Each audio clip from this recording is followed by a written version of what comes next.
Well, it's time now for another in our series of Honourable Company Chats. And as we approach Christmas, we've invited the company's almoner into the hot seat, and that's the Reverend Canon Roger Gray. Hi there, Roger. Hi there. How are you? I'm fine, thank you. Good. I'm pleased to hear that. Now, 60 years, you probably don't want to recall it, but it's 60 years since you were ordained.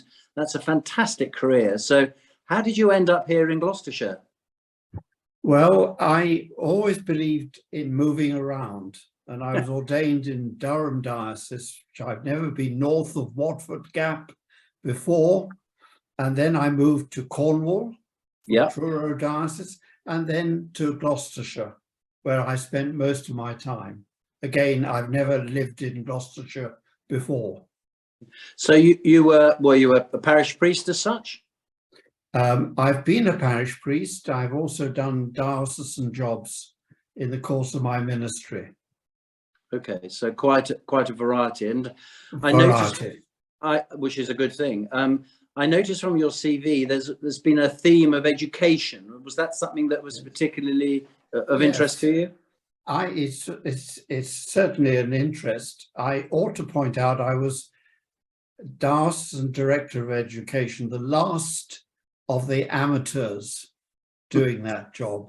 After me, they always appointed professionals, ex-head teachers, but I loved it and enjoyed it enormously.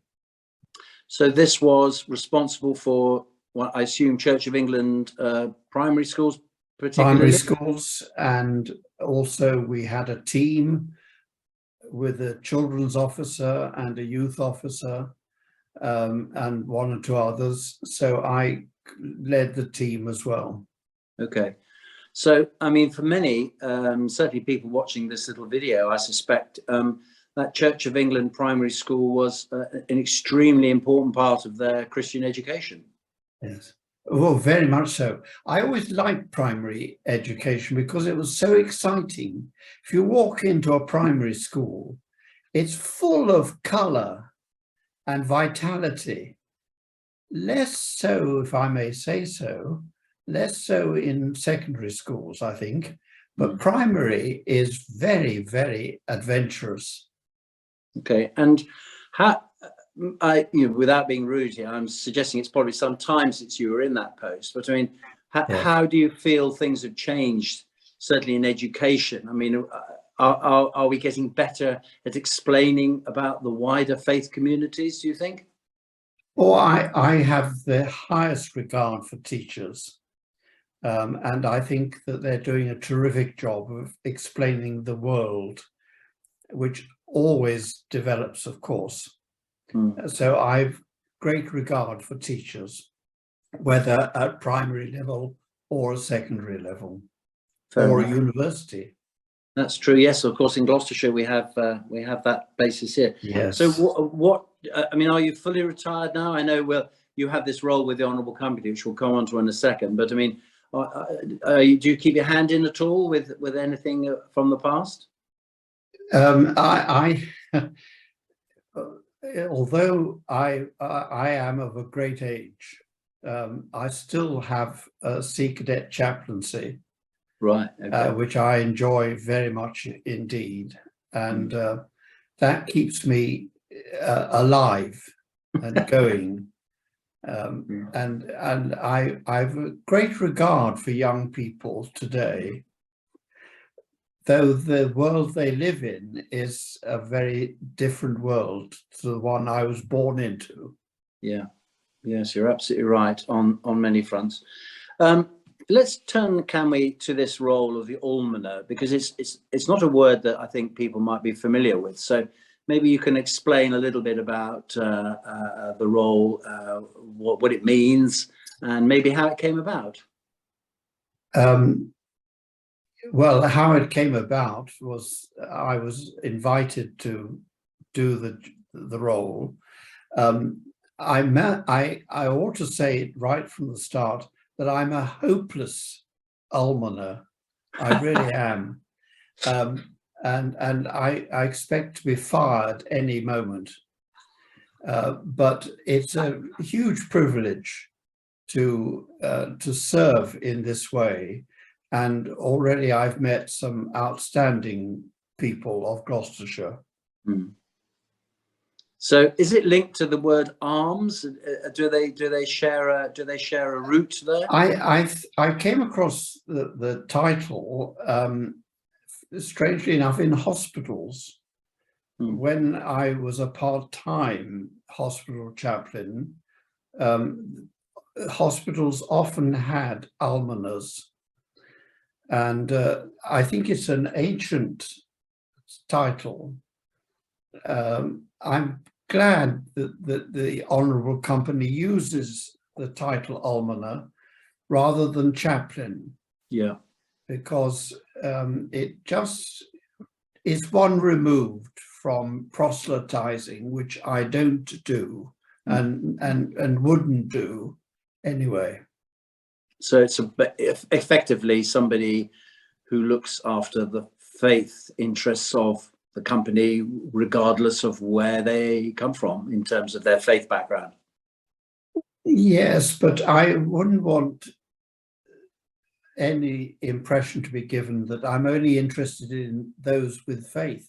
Okay. I'm interested in anybody and everybody, whether they have faith or not. They are important to me. Of course. And without giving away any secrets, I mean, are you able to tell us a little bit about the sorts of areas that you are able to help people with? Sorry, can Are you you just... are you able to tell us the sorts of areas where you've helped people? Because people, one assumes, approach you where in times of need, where they need perhaps support and guidance. Would that be a fair thing to say? I ought to explain, in the midst of taking on this appointment, I've also moved. Right. And that's, it has complicated things a bit. Okay. But nevertheless, yes, of course, the almoner, being a priest, will be used sometimes to comfort people who are going through a difficult time. In very often, bereavement is, of course, a difficult time for those concerned. Yes. But it's I'm available. Okay. And how would people get in touch with you, Roger? What's the best way? Probably to. I'm looking at Phil. Yeah.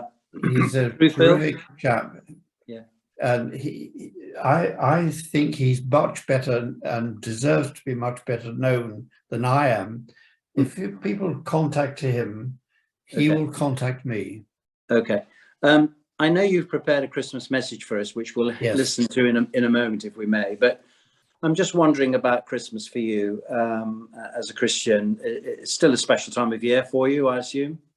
Oh, very much so. I mean, for me, Christmas is all important, and I shall be in church, of course, but more of that perhaps a bit later. Yeah. Okay.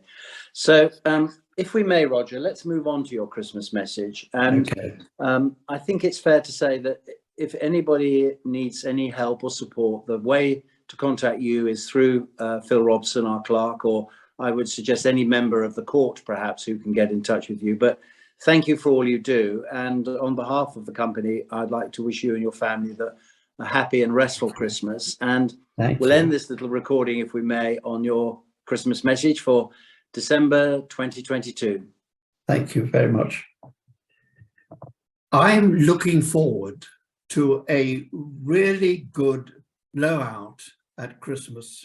Plenty to eat, plenty to drink, except of course when I'm driving, good company, lots of cards and presents, especially presents. But the world in which we celebrate Christmas this year is strange indeed. Lots of people threatening strike action. The cost of living ever rising, our planet threatened by variations in the weather. But I see hope on the horizon, if we will but grasp it. The hope is based on the word Christmas itself.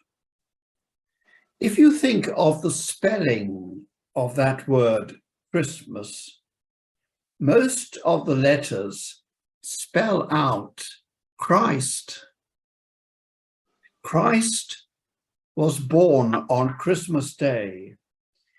In him is my hope, your hope. Like the sun at its rising that heralds a new day, the birth of Christ offers us hope and light. Happy Christmas to you all. Happy Christmas to one and all.